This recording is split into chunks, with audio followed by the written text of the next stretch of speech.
Welcome 5th class to Childcare International School. Students, I hope you all are fit and fine at your homes. Students, in the previous video we did our 5th chapter, and in today's video we will discuss the next chapter of our Viva Real English book, that is I have noodles in my nostrils. That is the 6th chapter in your Viva Real English book. Okay students. Students, before starting of this topic, we will discuss something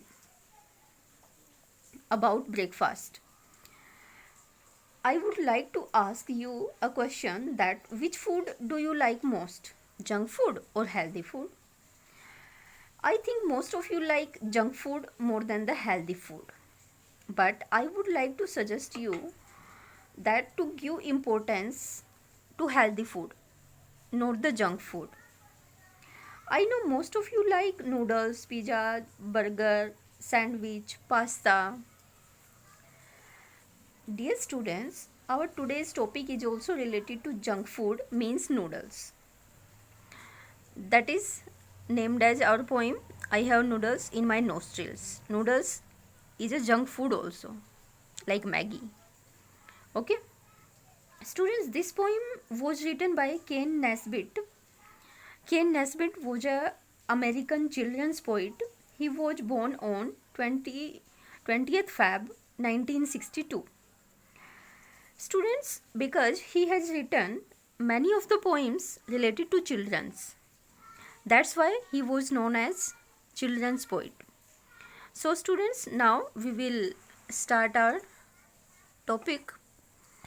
I have noodles in my nostrils. I have noodles in my nostrils. I have noodles on my nose. There are noodles on my cheeks and chin and dripping down my clothes. This is our first stanza, and students, in this poem, the poet is describing a student that was to eat the lunch, and in his lunch he has chicken noodle soup. He has chicken noodle soup in his lunch and he wants to eat this. But students, before eating this food, he fall asleep. He fell asleep. वह सो जाता है यह lunch खाने से पहले, और lunch में उसके पास क्या था, चिकन नूडल सूप था. वो सो जाता है और उसके बाद उसकी ऐसी हालत हो जाती है. देखिए, I have noodles in my nostril means, nostril का मीनिंग क्या होता है, जो हमारा नोज होता है उसके जो होल्स होते हैं उनमें भी उसकी नूडल्स हैं. Noodles on my nose, nose पर भी नूडल्स हैं.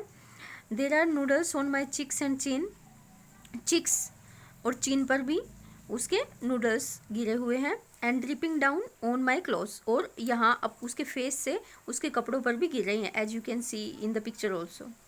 Okay, and now we will start our second stanza. I have got more upon my forehead. Some are sticking to my neck. It's completely disconcerting. I am a noodle covered wreck. What is the poet saying in this stanza? I have got more upon my forehead means बहुत सारी noodles मेरे forehead पर भी हैं. Okay. Some are sticking to my neck, और कुछ मेरी गर्दन से चिपकी हुई हैं, नेक पर चिपकी हुई हैं. And it's completely disconcerting. Disconcerting का मीनिंग क्या होता है, डिस्टर्बिंग मीन्स वो इन सब से परेशान हो रहा है, डिस्टर्ब हो रहा है ये बच्चा. आई am a noodle covered rack. What is the meaning of the word rack? A person who is in a bad physical and mental state. वो पर्सन जिसकी फिजिकल भी और मेंटल स्टेट वो अच्छी नहीं है, मतलब कि बहुत परेशान है, वो डिस्टर्ब्ड है. किस वजह से? नूडल्स की वजह से. क्यों? क्योंकि उसकी पूरी बॉडी पर जो है नूडल्स गिरे हुए हैं. ठीक है. I can see them on my knee caps. वो अपनी नी कैप्स पर भी देख सकता है उनको. What is the meaning of knee caps? Knee caps the front of the knees, मतलब नीज का आगे वाला पार्ट, फ्रंट वाला part. And I know they were in my shoes when I stand. They were somewhat squeezy and I feel them start to urge. I can see them on my kneecaps. मैं अपनी kneecaps पर भी उनको देख सकता हूँ. And I know they were in my shoes. मुझे पता है कि वो मेरे शूज में भी हैं. व्हेन आई स्टैंड, जब मैं खड़ा हुआ, दे वर समवट स्क्वीसी। स्क्वीसी का मीनिंग क्या होता है? Soft and wet. जब मैं खड़ा हुआ तो मुझे क्या लगा?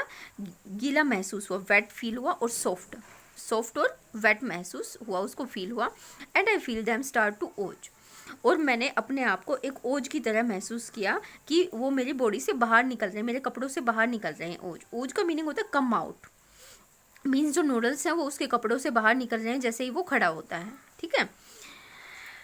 Next stanza is, there are several in my pockets, मेरी पॉकेट में भी बहुत सारे हैं। There is a handful in my hair, और मेरे हेयर्स में भी है हैंडफुल। हैंडफुल होता है मुट्ठी भर, एक की किसी ने जैसे मुट्ठी भर के मेरे हेयर्स में डाल रखे हैं। ठीक है, इस तरीके से एक हैंडफुल उसके हेयर्स में भी है। And I am pretty sure that some are even in my underwear, और मैं पक्का श्योर हूँ, प्रेटी श्योर हूँ कि वही मेरे अंडरवियर में भी वो नूडल्स हैं।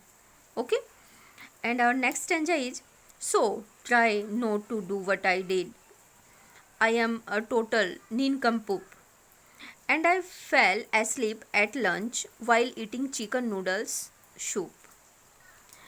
So try not to do what I did. जैसा मैंने किया वैसा तुम मत करना, कोशिश मत करना, ट्राई भी मत करना। I am a total nincompoop. nincompoop का मीनिंग क्या है? A silly, foolish, stupid person. Means वह एक stupid person की तरह उसने जो ये काम किया है, ये काम तुम मत करना। मतलब बाकियों को वो सलाह दे रहा है कि ऐसा तुम मत करना, कभी भी ट्राई भी मत करना। और क्या किया उसने stupid work? I fail asleep at lunch, मैं लंच के टाइम पर सो गया, स्लीप हो गया। While eating chicken noodle soup, जब मैं चिकन नूडल जो सूप था वो खा रहा था उस टाइम मैं सो गया। तो ये काम आपने कभी नहीं करना। Okay students, so this is our poem. Watch this video again and again to understand this poem. Okay students, thank you.